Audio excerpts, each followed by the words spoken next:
Rodrigo Taxa, do Chega, criticou a mobilização forçada de médicos e acusou o governo de falta de seriedade.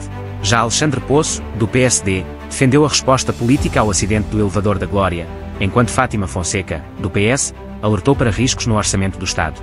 No meio deste choque de argumentos, fica a pergunta: estamos perante soluções para Portugal ou apenas mais promessas vazias? Chega, apoiaria uma medida como esta, a mobilização forçada dos médicos, ainda que em situações excepcionais e devidamente sustentadas? Bem, vamos lá a ser claros. O Chega é a favor da concentração das urgências. Isso é um facto, parece-nos uma boa medida, mas somos totalmente contra a deslocação forçada.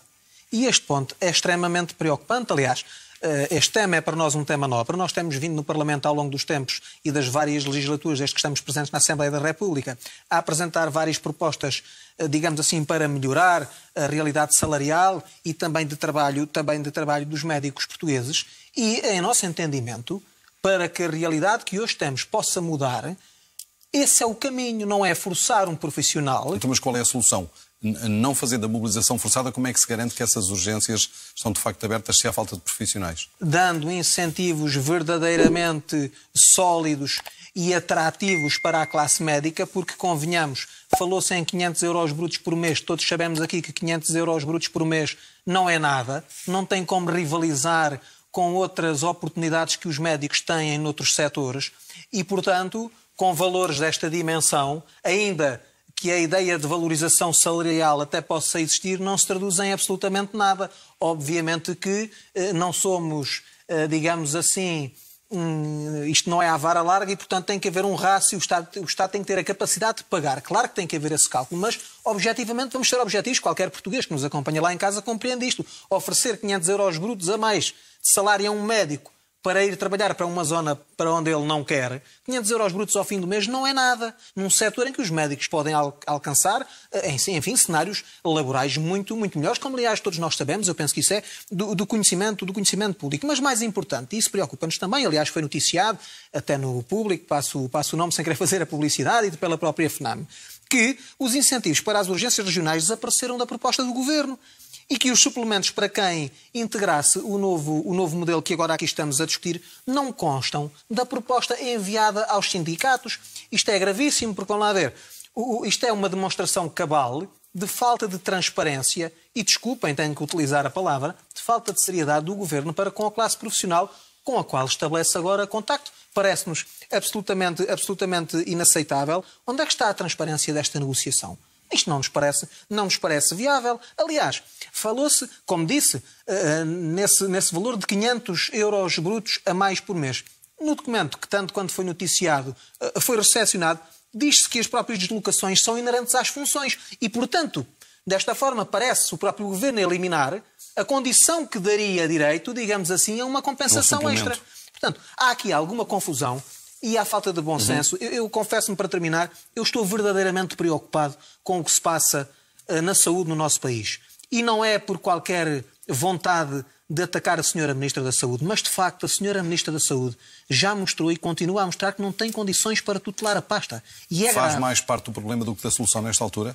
Ela que tem tido o apoio incondicional do Primeiro-Ministro. A Sra. Ministra da Saúde pode ter um currículo profissional muitíssimo bom noutros domínios. Não serve para Ministra da Saúde. E o Sr. Primeiro-Ministro, perante uma coisa que toda a gente com bom senso é capaz de ver, insistir em mantê-la em funções é fazer parte, é aumentar o problema. Forçar médicos a trabalhar onde não querem. Rodrigo Taxa não poupou críticas e deixou um aviso duro ao Governo. Com 500 euros brutos ninguém salva o SNS. Já várias vezes foi dito que precisa de um pacto de regime com um amplo consenso político. O Chega está disponível para essa discussão e para esse consenso? Depende, porque normalmente eu, quando ouço falar em pacto de regime, essa expressão significa imobilismo. Ou seja, continuar tudo na mesma e nada mudar. Se quiserem contar com o Chega para esse tipo de pacto de regime, eu não sou presidente do partido, naturalmente não me substituo à sua pessoa para transmitir ao país esse tipo de mensagem, mas acho difícil, para não dizer impossível. Se o pacto de regime for um acordo razoável, sério e íntegro, de boa vontade e boa fé para mudarmos aquilo que tem que ser mudado, pois com certeza não encontro motivo para que nós não possamos participar. Mas para isso também não é preciso um pacto de regime. É apenas necessário que os partidos cumpram aquilo para que foram mandatados e consigam responder às necessidades dos portugueses. Mas permitam-me só dizer uma notazinha final sobre este tema ainda, porque eu não estou a dizer que tenha sido a intenção do Alexandre Poço, mas a sua segunda intervenção demonstra um pouco aquilo que as pessoas se vão queixando deste governo. Este governo, aliás, até o faz no Parlamento com os partidos políticos, está sempre aberto a negociar. Mas a verdade é que essa negociação depois não se traduz em nada. E quando alguém vem dizer que não se traduz em nada... Vamos ver se não vai haver acordo. Não, eu não sei se vai haver acordo ou não. Uma coisa eu sei. Não é o deputado Rodrigo Taxa nem o Chega que foi para os meios de comunicação social dizer que não havia acordo. Foi os sindicatos. Portanto, é isso que Fátima estamos a comentar. Fonseca, uma última. Vamos passar à questão da Carris. Alexandre Poço, o pedido de demissão da administração da Carris, que de resto foi aceito, o afastamento do diretor de manutenção do modo elétrico, são suficientes para resolver as responsabilidades do acidente do elevador da Glória, ou há aqui responsabilidades políticas a tirar? Veja, eu penso que desde a primeira hora que houve uma assunção de responsabilidades políticas. A não ser que, por responsabilidades políticas, exista apenas uma única opção, que é a demissão. Eu, na forma como encaro a responsabilidade política, ela pode passar, por um lado, pela uma demissão, ou pode, por outro lado, passar por um conjunto de ações de procurar apurar o que é que aconteceu. Ora, recuemos aos factos. Nós tivemos um acidente grave e trágico, que vitimou 16 pessoas. De imediato foram abertos inquéritos, auditorias, entretanto já saiu um relatório preliminar.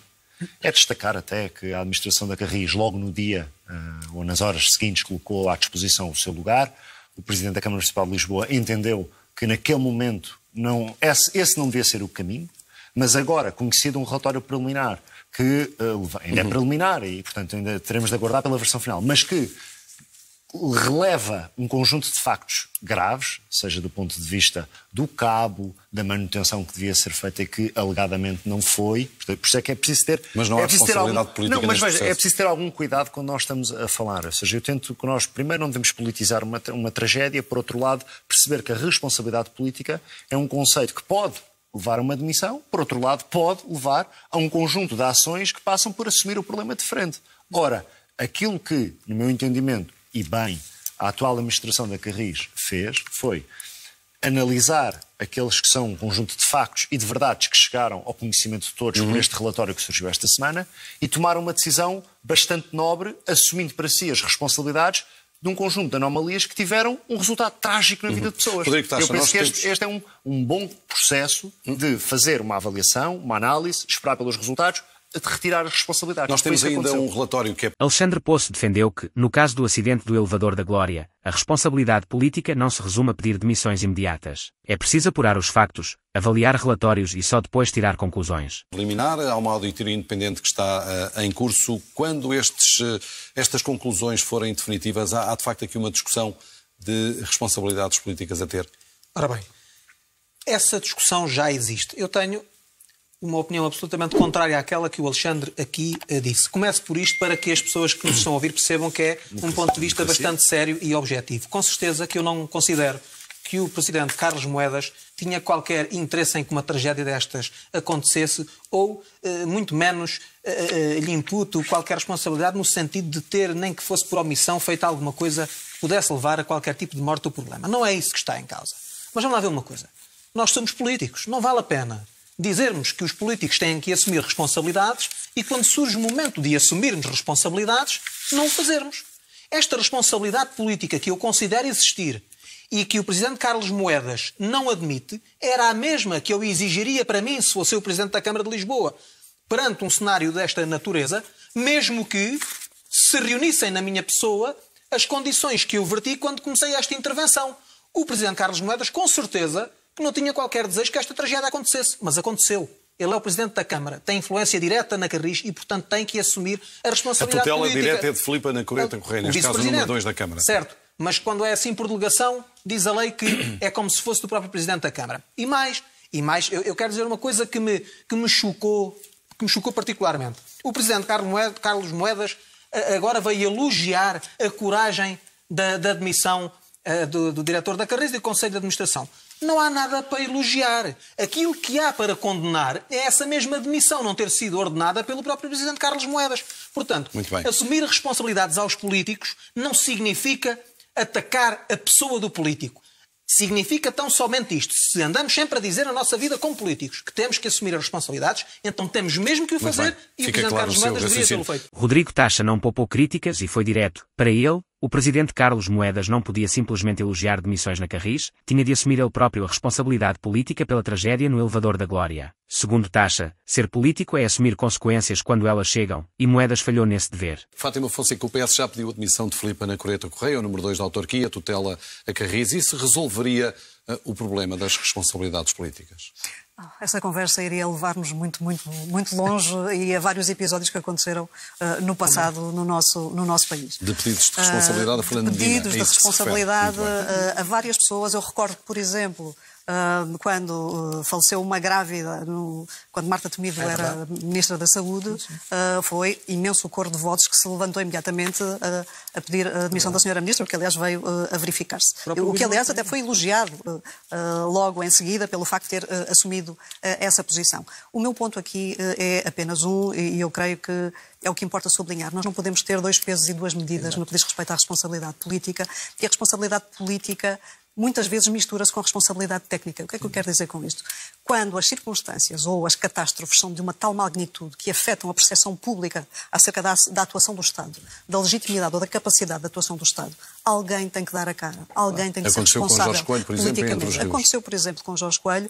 Não estou a comparar porque são circunstâncias diferentes, mas o ponto é que não só a tragédia ocorreu, não só, e recordo que a candidata indicada pelo Partido Socialista durante a campanha eleitoral foi bastante comedida nas palavras para evitar pretensos aproveitamentos políticos de uma catástrofe deste género, mas é importante que essa responsabilidade política seja sempre acionável, e isso pode ser feito através também de uma atuação no quadro do Executivo, porque, por exemplo, existem questões que nós não sabemos ainda. Não estou a falar das circunstâncias técnicas que rodeiam o acidente. Estou a falar, por exemplo, do apoio às famílias. E nós temos informação contraditória acerca daquilo que foi ou não disponibilizado. Portanto, a responsabilidade política é bastante mais lata do que aquilo que aparenta. Fátima Fonseca, do PS, lembrou que a responsabilidade política não pode ter dois pesos e duas medidas. Recordou casos do passado, como Marta Temido ou Jorge Coelho, para sublinhar que, em tragédias graves, alguém tem de dar a cara. Para a deputada, assumir responsabilidades não é opcional, é um dever que vai além da técnica e toca à confiança dos cidadãos no Estado.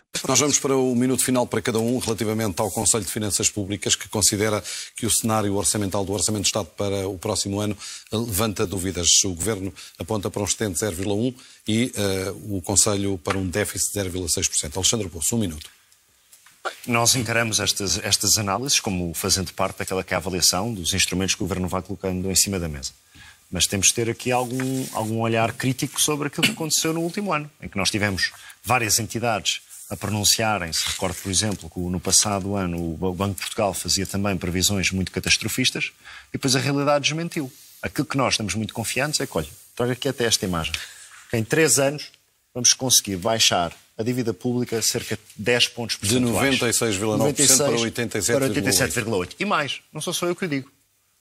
É o INE, que ainda este verão reviu em alta o crescimento económico e em baixa a dívida, e por outro lado também aquelas que são a avaliação das agências de rating, que têm vindo consecutivamente a dar avaliação positiva às contas públicas. Para terminar, nós vamos ter um orçamento que baixa impostos, não aumenta um único imposto, promove o emprego, aumenta pensões, aumenta salários, baixa o IRS, baixa o IRC. Portanto, nós estamos num bom momento das finanças Rodrigo, e da economia portuguesa e não há ninguém que consiga desmentir isto com factos. Temos mesmo de ser disciplinados nesta fase final. Muito bem. Sendo disciplinado e indireto a um exemplo absolutamente concreto. O Governo, por exemplo, para garantir excedentes,